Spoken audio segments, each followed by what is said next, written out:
Até aqui a gente já entendeu como surgiu o Bitcoin, como a Ethereum trouxe os contratos inteligentes e por que ela se tornou muito mais que uma moeda digital. Só que conforme a rede foi crescendo e ganhando novos casos de uso, surgiu uma questão importante, né? Como manter essa rede eficiente para milhões de pessoas ao mesmo tempo? E aí que entram as camadas 2, ou Layer 2, que basicamente ajudam a Ethereum a continuar segura e descentralizada, mas com muito mais espaço para transações e aplicações. Então, antes da gente entrar no que são as camadas 2, vamos entender uma coisa básica dessas duas blockchains aí. Tanto o Bitcoin quanto a Ethereum têm um limite de espaço nos blocos. No Bitcoin, esse espaço começou lá atrás com 1 mega. Só que com as mudanças, né, propostas de melhorias, os blocos chegaram agora a ter um espaço de até 4 mega. Só que mesmo com essas atualizações aí, isso ainda restringe a rede a pouquíssimas transações por segundo. Na Ethereum, o modelo é um pouco diferente. Em vez de ter megabytes em cada bloco tem um limite de gas. E hoje esse limite ele gira em torno de 30 a 35 milhões de gas. O que significa isso? Significa que cada transação ou contrato ali na rede precisa disputar uma parte desse espaço. E aí, quanto mais complexa for a operação, mais gas ela consome e menos espaço sobra para outras transações no mesmo bloco. Tá? Então, mesmo que essas duas blockchains elas sejam diferentes, elas têm esse ponto em comum aí. O espaço em cada bloco é limitado e quando a demanda cresce, o que acontece? Congestionamento e taxas mais altas. Então, hoje a gente vai focar especificamente nas soluções de camada 2 da Ethereum. Mas eu recomendo, se você tiver interesse em conhecer as soluções de camada 2 do Bitcoin, dá uma pesquisada aí na internet que tem algumas opções hoje em dia no mercado, tá? Então, essa limitação de espaço nos blocos aí trouxe o que a gente chama de problema da escalabilidade. Então, como eu falei, à medida que a Ethereum ela foi ganhando cada vez mais aplicativos, ela passou a ter que lidar com muito mais transações do que ela consegue processar ao mesmo tempo, tá?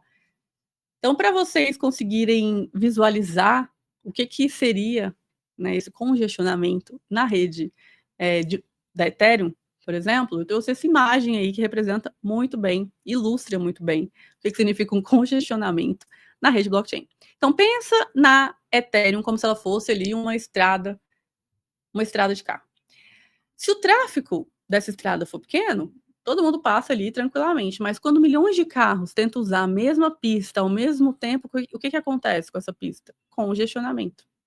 É exatamente assim que acontece na blockchain. Quando tem muitas transações ao mesmo tempo, a rede fica congestionada e as transações ficam mais lentas, né, e as taxas muito altas. Então, só para vocês terem uma ideia, em 2021, em 2022 mais ou menos, né, uma transação simples ali na Ethereum custava $500. Chegou a custar $800, chegou a custos altíssimos por conta do congestionamento. Ponto. Beleza, então, por que eles não vão lá? Tem esse problema de congestionamento. Por que a galera não vai lá simplesmente e não aumenta esse limite de gas por bloco? Isso não faria caber muito mais transações e deixar tudo mais barato? Em teoria, sim.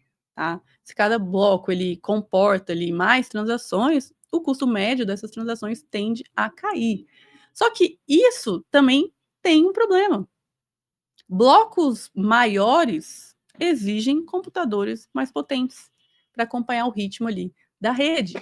E aí, se só máquinas super potentes conseguem rodar um nó na rede da Ethereum, menos pessoas vão participar. O que vai acontecer? Abrir espaço para centralização.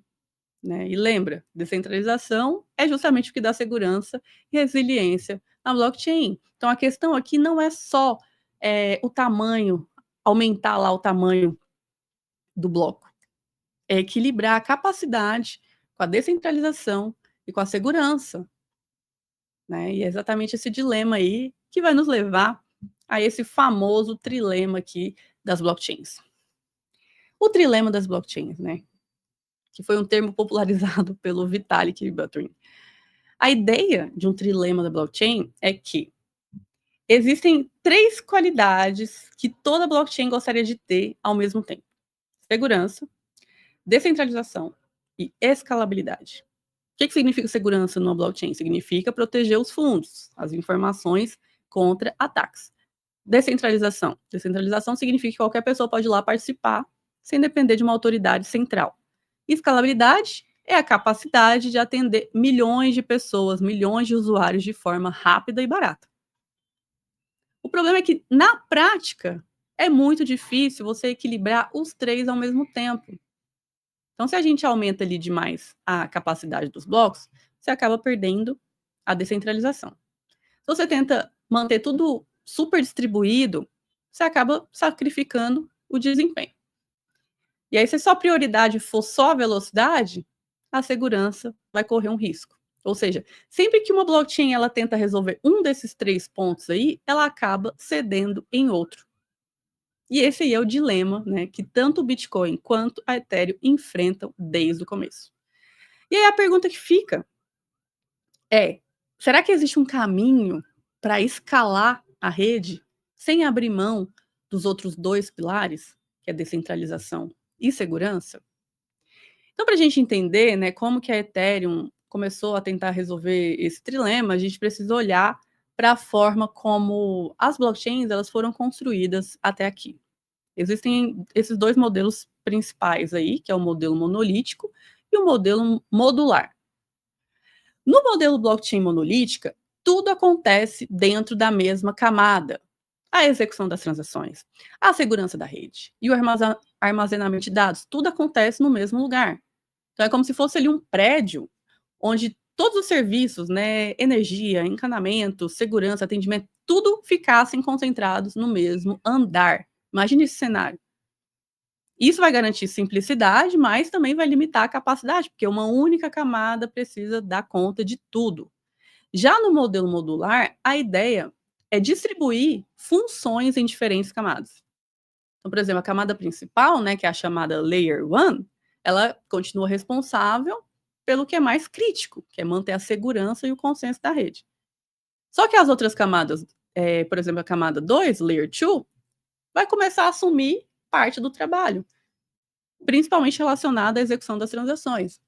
E aí esse desenho modular, né, abre caminho para escalar muito mais sem precisar inflar a camada 1. Ou seja, em vez de você tentar resolver tudo ali dentro de um único espaço limitado, a gente meio que reparte essas funções. É exatamente aí, né, que entram as soluções de camada 2. Bom, então o que são as soluções de camada 2? Essas soluções, né, de camada 2, elas são protocolos, empresas, pessoas, né, que construíram um protocolo em cima da blockchain principal. Nesse caso aí, a Ethereum. Então a ideia é que, em vez da rede principal, da rede da Ethereum, ter que fazer todo o trabalho sozinha, parte daquele trabalho é delegado para essa camada de cima. Tá? Então, na prática, funciona assim. A Layer 2, ela registra e ela processa as transações na sua própria rede lá em cima. E aí, em vez dela mandar cada transação individualmente para a rede da Ethereum, o que ela faz? Ela agrupa várias transações, ela comprime esse lote de transações, e aí ela envia um resumo para a camada 1. E aí, esse resumo, ele contém as informações mínimas necessárias ali para que, se for preciso, a rede principal, que é a rede da Ethereum, consiga verificar, né, ou até reconstruir todas as transações. Então, a segurança, ela continua garantida, porque, no fim das contas ali, qualquer disputa é resolvida pela Ethereum, né, que funciona como a base confiável do sistema. Então dá para a gente resumir o papel da Layer 2 nesses 4 pontos que eu coloquei aí, né.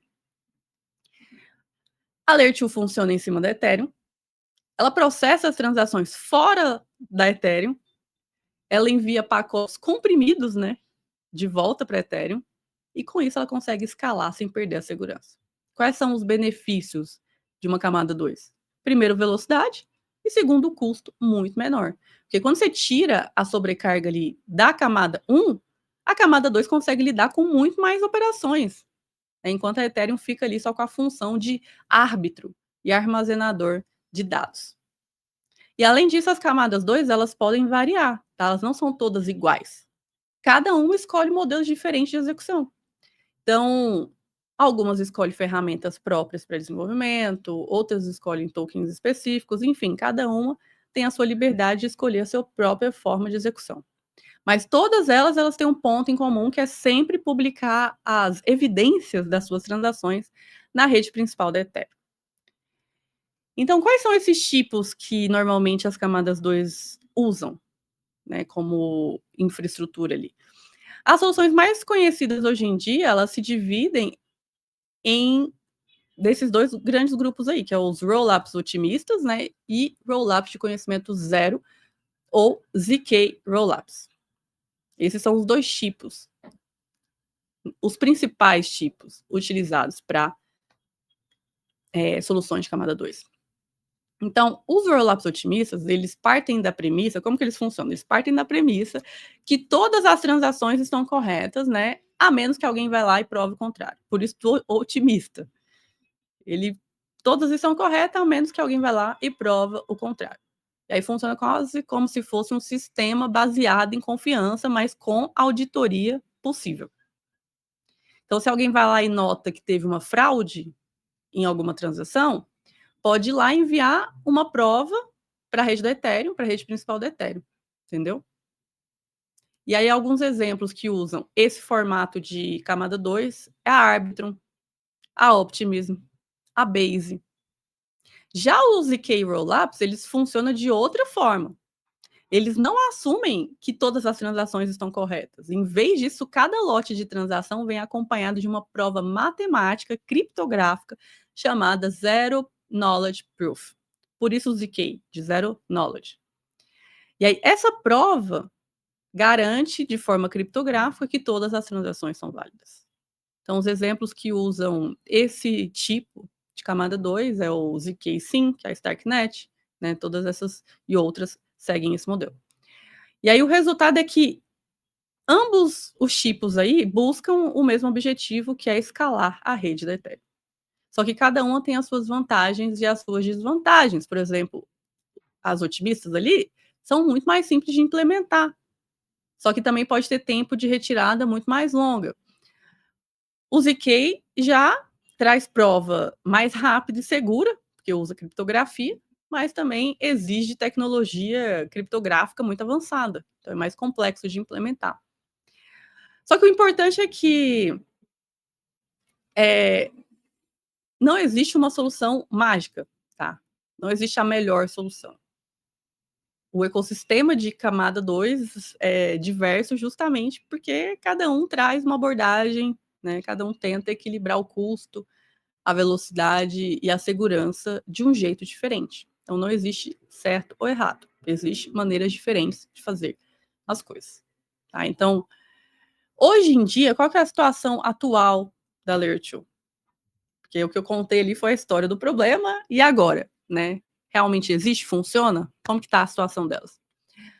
Hoje em dia, as Layers 2 não são mais experimentos, né? Elas já seguram bilhões de dólares em valor e processam, tipo, milhões de transações por dia.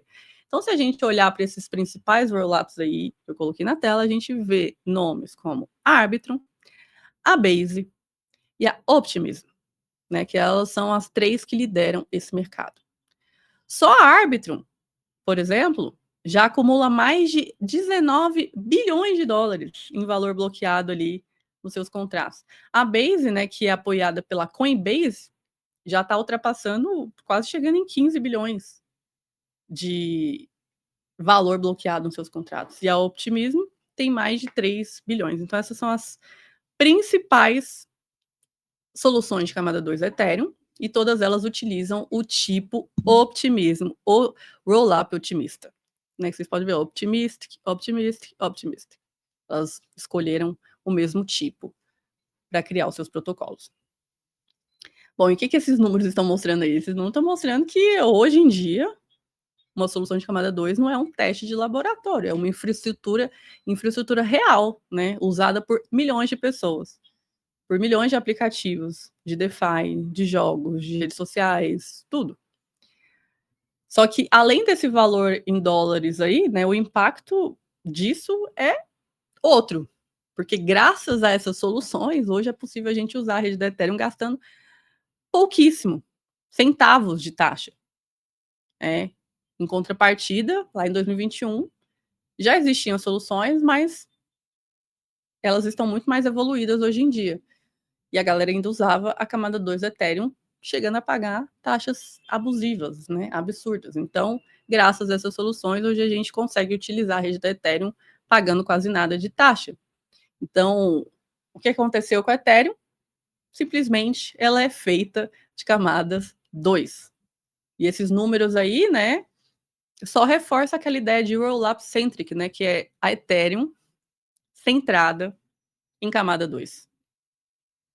E isso não tem previsão de mudança. Então a Ethereum, ela normalmente as pessoas não fazem transações na rede da Ethereum, elas fazem transações nas camadas 2, porque é muito mais rápido, porque é muito mais barato. E não só os usuários para fazer transações, até mesmo os desenvolvedores que constroem as aplicações. Eles preferem construir um aplicativo na Arbitrum ou na Base do que construir um aplicativo na rede principal da Ethereum, porque eles vão pagar muito menos e vão ter uma eficiência muito maior. Então, para a gente encerrar, dá para a gente resumir essa aula assim, ó. A Ethereum sozinha, ela garante o quê? Segurança e descentralização. E essa é a força aí da camada base dela.